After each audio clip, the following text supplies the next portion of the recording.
படுவேகமாக இந்த உலகம் மாறிக்கொண்டே வருகிறது. இதில் குழந்தைகளை எப்படி வளர்த்தால் அவர்களுடைய எதிர்காலம் சிறந்தபடி விளங்கும்? அவர்களால் இந்த சமூகம் பயன்பெறுவது எப்படி? எப்படி குழந்தை வளர்த்துறதுன்னு புரியலன்னா முதல் குழந்தை உருவாக்கக்கூடாது, கொஞ்சம் தடுத்துக்கணும் தானே. ஜனத்தொகை ரொம்ப கண்ட்ரோல் இல்லாமல் போயிருக்குது. ஆமாம்,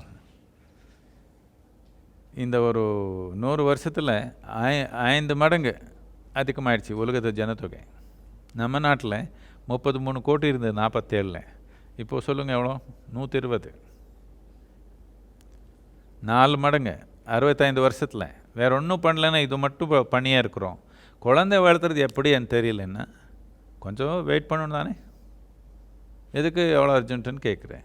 இப்போது நமக்கு தென்னை மரம் வளர்த்துறது எப்படின்னு தெரியல, வச்சுடுவோமா தோட்டத்தில் எல்லாம் போய்? கொஞ்சம் புரிஞ்சுக்கணும். விவசாயம் பண்ணுறது எப்படின்னு புரிஞ்சு தானே அதில் இறங்கணும். ஒரு இண்டஸ்ட்ரி பண்ணணும், புரிஞ்சு தானே அதில் இறங்கணும். இது எல்லாத்துக்கும் முக்கியமானது தானே.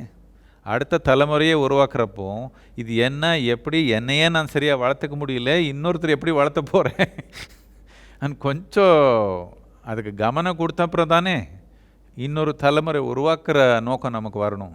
அப்படி இல்லை எல்லாத்துக்கும் முதல்ல அதை பண்ணிவிட்டு இன்னொருத்தர் கேட்குறது குழந்தை எப்படி வளர்த்துறது.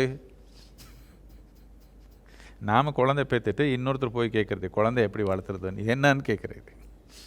கொஞ்சம் அறிவு வரணும் தானே இதை பற்றி. நாம் விலங்கு மாதிரி இல்லையே. விலங்குக்கு நமக்கு என்ன வித்தியாசம்னா நாம் ஒன்றும் வேறு பண்ணல, அவர் பண்ணுற வேலை தான் நாம் பண்ணுறது. நாம் எல்லாமே கொஞ்சம் விழிப்புணர்வாக நடத்துக்க முடியும், அவ்வளோதான் வித்தியாசம். இல்லைன்னு என்ன வித்தியாசம்? அவர் மாதிரியே சாப்பிட்றது, அவர் மாதிரியே தூங்குறது, அவர் மாதிரியே இணைப்பிருக்கிறது எல்லாம் அதே தான். என்ன அவருக்கு தெரியாமல் உடலில் ஆர்வம் வந்தப்போ ஏதோ பண்ணிகிட்டே போகிறாங்க.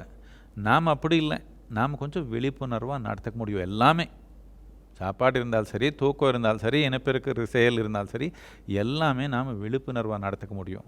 அது நடத்தலைன்னா எப்படி பிரயோஜனம்? என்ன பிரயோஜனம்? விலங்கு மாதிரி தானே ஆகிட்டோம்.